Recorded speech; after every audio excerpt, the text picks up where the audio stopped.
Days after United States and United Kingdom carried out multiple strikes in Yemen, Iraq and Syria, the Houthis say that the attacks quote-unquote do not deter the rebel group.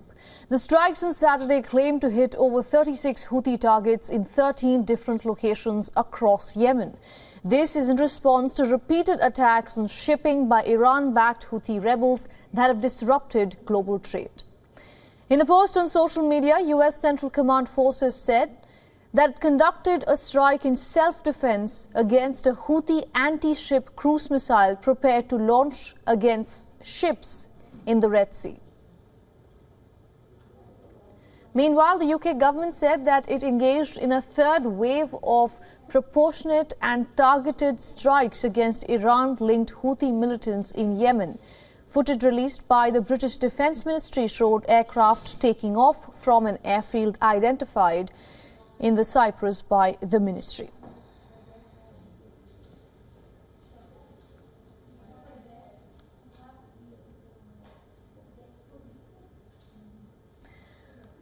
Now, all of this comes in the backdrop of escalating tensions in West Asia that started with Israel's all-out war against Gaza after the October 7th Hamas's attack. The Houthis have released a video as well showing the group's fighters carrying out military exercises at an unidentified location in Yemen.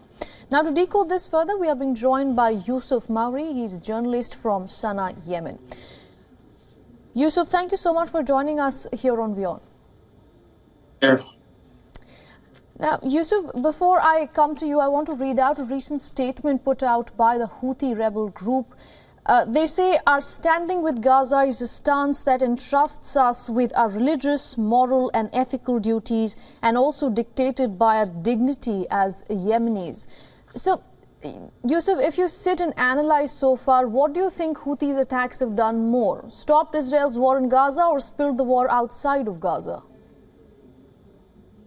Well, I think a little bit of both, and perhaps in order to end the Israeli military offensive on Gaza, maybe unfortunately it's going to have to lead to sort of this regional escalation of military activities. And we see this already unfolding because, as it seems and as has been proven, the U.S. would rather spark and instigate a regional conflict, potentially even putting the entire region on the precipice of World War III, whereas on the other hand, they can just simply eliminate this threat by ending the war on Gaza, bringing an end to the bloodshed that is happening on the besieged Gazans. So I think it's a little bit of both. To answer your question directly, I think the situation is unfortunately going to have to get worse in terms of more military activities, more targeting, more countries, right. Sort of, these resistance movements. Yusuf, you make a big accusation against the United States that it's at the precipice of actually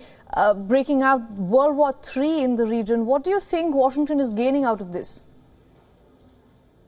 Well, I think they're securing their international global domination and foreign policies in the Middle East.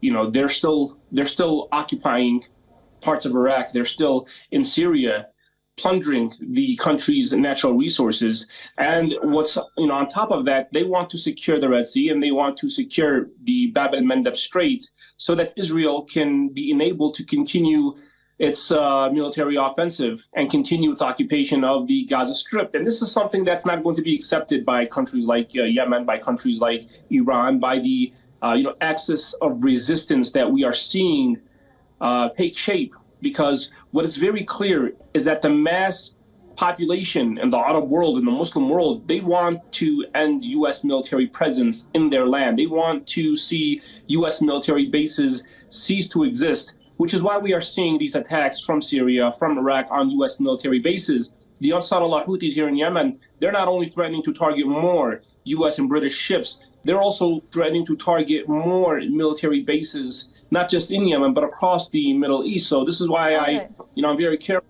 that the tensions could lead to World War III if the situation continues to escalate. All right. Yusuf, speaking of where you're talking us from, Yemen, do you think the latest series of escalations affects Yemen's fragile peace? I'm sorry, could you repeat your question? Yeah, sure. Yusuf, I'm talking about Yemen now. I'm talking about, do you think that the latest series of escalations that are taking place since November or December, since Israel and Gaza's war broke out, do you think this series of escalations actually affect Yemen's fragile peace? Well, of course. I mean, I think it's very clear because, peace is very tentative here in Yemen. It's at a very critical phase and very critical stage where, the simplest spark of a conflict could lead to an all-out war, not just in Yemen, but like I said, with Yemen, Saudi Arabia, the UAE, and other, Saudi-led coalition forces. So, there's still a tentative peace deal agreement between Yemen and Saudi Arabia. We know Saudi Arabia is in coordination militarily and politically with the U.S., and the Ansar Allah Houthi movement has mentioned that any Arab nation that in any way, shape, or form aids or supports the U.S.